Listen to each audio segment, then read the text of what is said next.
श्री गुरु नानक साहिब जी के चरणों च बाबा लहणा जी आए। आप त्याग की बड़ियां उदाहरण ने गुरु घर अंदर, पर गुरु अंगद देव जी के जीवन दियां दो घटनावां और उन्हां दी बाणी। आप सब नूं पता है वो दुकानदारी करते सन, ना पिता जी किरसानी करते सन ते ना महाराज जी ने आप की। पर जदों करतारपुर आए तो गुरु नानक साहब उस वक्त खेती कर रहे सन। पहली बार आए सानू पता है महाराज आप लैके आए।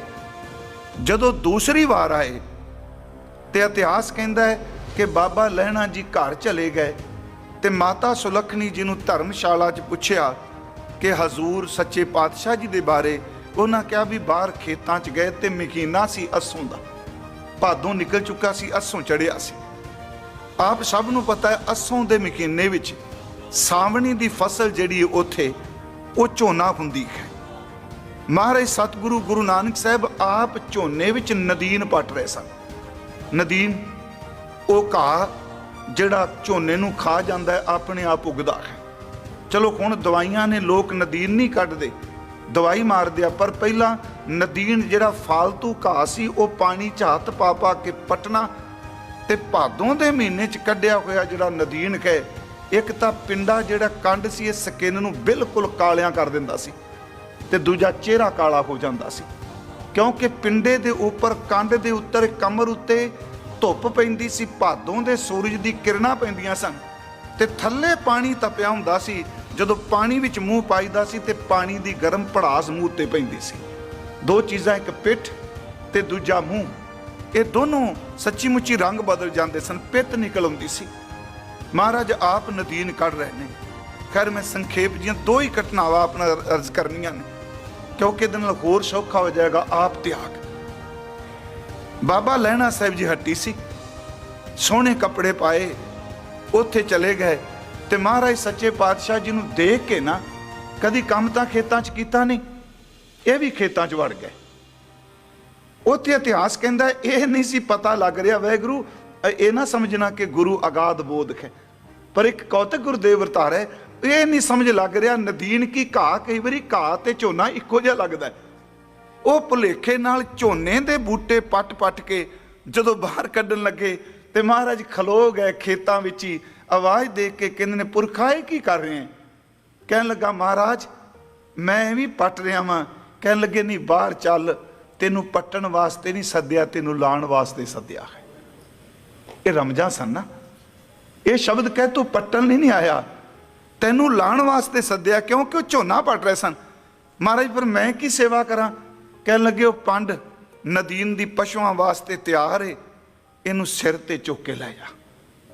महाराज बाहर निकले जी, चिट्टे कपड़े सिर दे उत्ते पंड चका दी। हुण ये याद रखियो, कहानी साखी भावें बिल्कुल छोटी आपां कहांगे बड़ी वारी सुनी, पर मानसिक अवस्था ते तुसी देखोगे एक ईगो जरूर होवेगी, पर है नहीं सी उत्थे। आखिर मैं मेरी दुकान है, मेरी कोई थां है, मैं चल के आया ते काम की कर, बिल्कुल कोई खौमे दी बोझ नहीं।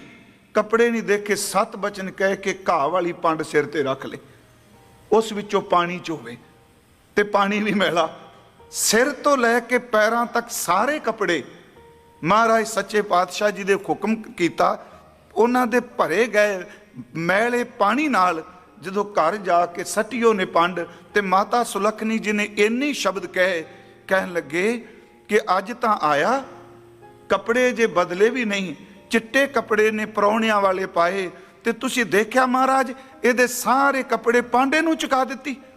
उत्थे महाराज दे 3 बचन सुनियो, कहन लगे पांडे नूं चुका दित्ती।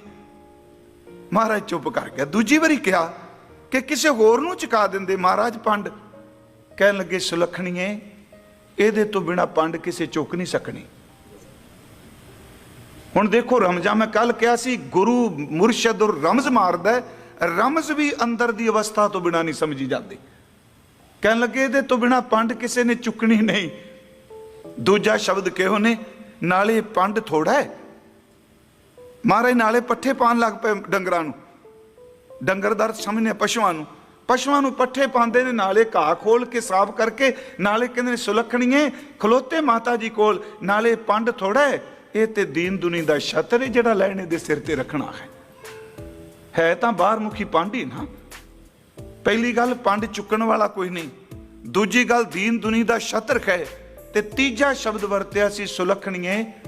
बस आ ही कह रही है ना कि ਇਹਦੇ कपड़े ਜਿਹੜੇ ਨੇ ਉਂਝ वैसे महाराज सुलखणी ਦੀ ਥਾਂ शब्द ਵਰਦੇ ਸਨ ਚੌਣੇ ਕੀਏ। बाबा मूला जी चौने सन ना कास्ट उन्हां दी। महाराज जी कहंदे ने तुसीं कह रहे हो कि इन्हां दे कपड़ियां ते चिक्कड़ है। नहीं नहीं, बिल्कुल चिक्कड़ नहीं। ध्यान नाल देखी, सेवा करन वालियां दा चिक्कड़ भी केसर बन जांदा है। ये केसर दे छिट्टे ने। मैं बेनती करांगा जी, देखो तुसीं साखी भावें सी बड़ी बड़ी सुनी, पर सब तो पहला इत्थे ही आपा त्यागना शुरू हो गया। गुरु अंगद साहब ने बिल्कुल नहीं कहा कि महाराज तुसी देखो मैनू पंड चकाती कपड़े तो भरेगा, उन्हें बिल्कुल नहीं कहा। यह शब्द माता सुलखणी जी दे सन, पर गुरु नानक साहब ने उत्तर दिता। गुरु अंगद साहब उन्होंने गुरु नानक साहब के खार हुक्म नूं मन्निया। बाबा लैणा जी ने क्यों तर्क कदी कीता ही नहीं उन्होंने, पर जिहड़ा अंतला समा सी ना, वो बड़ी विखम महाराज जी ने परीक्षा लई। साडा इतिहास कहंदा महाराज धर्मशाला चों निकले, लक दुआले संगली बन्नी जी गुरु नानक साहब ने, शिकारियां वाले कपड़े खाते, सोटा पकड़िया, संगली बन्नी, हाथ च कुत्तियां दियां संगलियां पकड़ियां, रस्सियां, जंगल सी नेड़े तुर पे। सारे सिख पिछे आए। चलो कई इतिहासकारां ने कहा भी महाराज ने पैसे सट्टे, सारे पिछे आई गए। महाराज जेड़ा नज़ा लगे उन्हें सोटे मारी जान। डांगा महाराज ने मारियां, कोई पैसे लेके आ गया, कोई उस तरह सोटे खा के आ गया।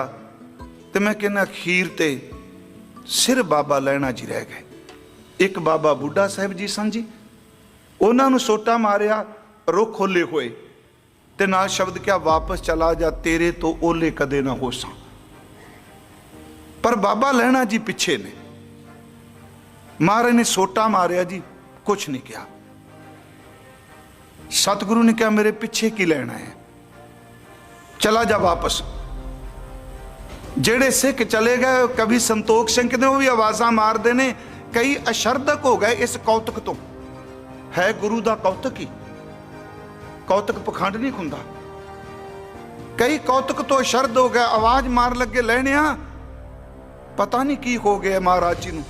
कई क्या पुत्र नूं गद्दी फटाफट दे दिओ, जिवें गुरु गोबिंद सिंह ने 5 सिर मंगे ते मसंद भज के माता गुजरी जी कोल चलेगा, मां फटाफट कर पुत्र तेरे दे दिमाग नूं कुछ हो गया, फटाफट बाबे जी सिंह नूं गद्दी दे दे। हुण समझ नहीं पै रही कौतक दी। कहण लगे तू पिछे की जा रहा, वापस आ। पर बाबा लैणा जी चले गए। महाराज ने शब्द वरत्या, लैणिया सोटा भी मारे उन्हें, चला जा वापस। कहंदा महाराज कित्थे जावां। महाराज कहंदे अपने घर। कहंदे अपने घर च तां तुसीं लैके गए, होर किहड़ा घर है अपना। समझिओ इस गल नूं, थिर कर बैसो गुरु ही लैके जांदा है। निज घर महल पावो सुख सहजे, ये भी रमज सी।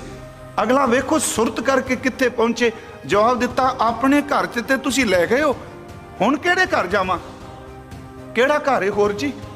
महाराज कहते वेख जिन्ना लोकां दे घर सन सारे चले गए, तू जा अपने घर। कहते चरण पकड़ के कहंदा मार लो, वढ लो, कट लो, पर तेरे तो बिना मेरा घर कोई नहीं, मैं किहड़ी थां ते जावां। हुण देखो मैं कहना सिदक भरोसा आ है आपा त्याग्या, कोई नहीं शक महाराज ते। इन्हें समर्पित कहते तुहाडे तो बिना घर कोई नहीं। महाराज रावी दे कंडे लै गए, कहने लगे जे मेरे पिछे आउणे ओ मुर्दा खा। ये साखी नूं खंडन ना करिए, सच होया इस तरह। ओहदी जिहड़ी शेप सी इस तरह सी जिवें मुर्दा पिया उत्ते चिट्टा कपड़ा, सारी माने याद रखियो। यही शेप ओहदी जिहड़ी बनी सी जिस ढंग नाल, ओह कोल मुੱਢ भी पए ने, बालन पिया। महाराज कहंदे मुर्दा खा। बाबा लैणा जी ने बिल्कुल नहीं किया, वो परिक्रमा करन लग पे मुर्दे दी। ते महाराज कहंदे बस तेनू कह जे मेरे पिछे होना मुर्दा खा, घूमी क्यों जाने। कहने लगे सतगुरु अगला हुक्म तां दिओ, पैरां वाले पासों खावां कि सिर वाले, किहड़े पासों खावां। महाराज कहंदे पैरां वाले पासों। जदों कपड़ा चुकिया वो मुर्दा नहीं सी, ਉਹ ਕੜਾ ਪ੍ਰਸ਼ਾਦ ਦੀ ਦੇਗ ਸੀ। ਐਵੇਂ ਨਹੀਂ ਖੰਡਨ ਕਰ ਦੇਣਾ। ਚੇਤੇ ਰੱਖਿਓ, ਮਰਨ ਵਾਲਿਆਂ ਨੂੰ ਮਿੱਠਾ ਮਿਲਦਾ ਹੁੰਦਾ ਹੈ। ਮਰੀ ਚੀਜ਼, ਅਸੀਂ ਕੱਲਾ ਬੰਦਾ ਨਹੀਂ, ਇੱਥੇ ਕਿਤੇ ਕਿਸੇ ਕਰਤਾਰਪੁਰ ਕੇ ਦੀ ਮੌਤ ਹੀ ਨਹੀਂ ਹੋਈ। ਇਹ ਗੁਰੂ ਜੀ ਨੇ ਕੀ ਖੇਡ ਵਰਤਾਈ। ਕਹਿਣ ਲੱਗੇ ਮੁਰਦਾ ਖਾਂ ਪਰ ਪੈਰਾਂ ਵਾਲੇ ਪਾਸਿਓਂ ਮਹਾਰਾਜ 7 ਬਚਨ ਚੁੱਕਿਆ ਤੇ ਪ੍ਰਸ਼ਾਦ ਕਹਿੰਦੇ ਨੇ ਮਹਾਰਾਜ ਨੇ ਨਾ ਜੀ ਪਕੜ ਕੇ ਮੋਢਿਆਂ ਤੋਂ ਕੁੱਟ ਕੇ ਸੀਨੇ ਨਾਲ ਲਾ ਕੇ ਮਹਾਰਾਜ ਗੁਰੂ ਨਾਨਕ ਸਾਹਿਬ ਰੋ ਪਏ, ਬਿਰਹਾ ਵਿੱਚ ਆਏ। ਕਹਿਣ ਲੱਗੇ ਲੈਣਿਆ, ਤੁਸੀਂ ਕਿਹਾ ਸੀ ਕਿ ਮੇਰਾ ਘਰ ਕੋਈ ਨਹੀਂ, ਜਿਨ੍ਹਾਂ ਦੇ ਘਰ ਸਨ ਘਰਾਂ ਵੀ ਚਲੇ ਗਏ। ਸੱਚ ਇਹ ਵੇ ਮੈਂ ਵੀ ਘਰ ਲੱਭਦਾ ਪਿਆ ਸਾਂ, ਘਰ ਬਦਲਨੇ, ਤੇਰੇ ਵਰਗਾ ਘਰ ਕੋਈ ਨਹੀਂ ਲੱਭਾ। ਅੱਜ ਤੋਂ ਬਾਅਦ ਮੇਰਾ ਨਿਵਾਸ ਤੇਰੇ ਘਰ ਵਿੱਚ ਹੋਵੇਗਾ। ਹੁਣ ਇਦੋਂ ਵੱਧ ਆਪਾ ਤਿਆਗ। ਤੇ ਗੁਰੂ ਅੰਗਦ ਸਾਹਿਬ ਜੀ ਨੂੰ ਪੁੱਛੋ ਮਹਾਰਾਜ ਇਹ ਤੁਸੀਂ ਕਿਵੇਂ ਜਰ ਗਏ ਵੀ ਇੰਨਾ ਚੰਗਾ ਵੀ ਹੋਇਆ। ਮਹਾਰਾਜ ਕਹਿੰਦੇ ਨੇ ਭਾਈ ਪਹਿਲੀ ਗੱਲ ਤਾਂ ਯਾਦ ਰੱਖਿਓ, ਜਿਸ ਪਿਆਰੇ ਸਿਉ ਨੇਖੋ ਤਿਸ ਆਗੈ। ਇੱਕ ਤਾਂ ਹੈ ਨਾ ਵੀ ਮਰ ਜਾਣਾ, ਇੱਥੇ ਮਰ ਚੱਲਿਆ ਦਰ ਤੇ ਆਪਣੀ ਖੌਮੇ ਨੂੰ ਵੱਢ ਕੇ ਰੱਖ ਦੇਣਾ। ਤਿਸ ਆਗੈ ਮਰ ਚੱਲੀਏ। ਫਿਰ ਬੇਨਤੀ ਸੁਣਿਓ, ਇੱਕ ਅਰਥ ਇਹ ਨਹੀਂ ਵੀ ਮਰ ਜਾਣਾ, ਉਹ ਤੋਂ ਬਿਨਾ ਕੋਈ ਜ਼ਿੰਦਗੀ ਥੋੜਾ ਹੈ। ਪਰ ਗੁਰੂ ਅੰਗਦ ਸਾਹਿਬ ਬਾਅਦ ਚ ਗੱਦੀ ਸਾਂਭੀ। ਇਹਦਾ ਅਰਥ ਕੀ ਹੈ ਕਿ ਜਿਸ ਪਿਆਰੇ ਨਾਲ ਮੁਹੱਬਤ ਹੈ ਗੁਰੂ ਅੱਗੇ, ਉਸ ਅੱਗੇ ਮਰ ਜਾ ਦਰ ਤੇ ਆਪਣਾ ਆਪ ਤਿਆਗ ਦੇ। ਜਿਹਨੂੰ ਮਹਾਰਾਜ ਨੇ ਕਿਹਾ ਕਬੀਰ ਜਾਂ ਦਿਨ ਖੌਮ ਹੁਆ ਪਾਛੈ ਭਇਆ ਆਨੰਦ। ਜਿਸ ਪਿਆਰੇ ਸਿਉ ਨੇਹੁ ਤਿਸ ਆਗੈ ਮਰ ਚਲੀਐ। ਤ੍ਰਿਗ ਜੀਵਨ ਸੰਸਾਰ ਤਾਕੈ ਪਾਛੈ ਜੀਵਨਾ। ਉਸ ਤੋਂ ਬਿਨਾ, ਉਹਦੇ ਸਿਮਰਨ ਤੋਂ ਬਿਨਾ, ਉਹਦੇ ਨਾਮ ਤੋਂ ਬਿਨਾ ਜ਼ਿੰਦਗੀ ਵਿਅਰਥ ਹੈ।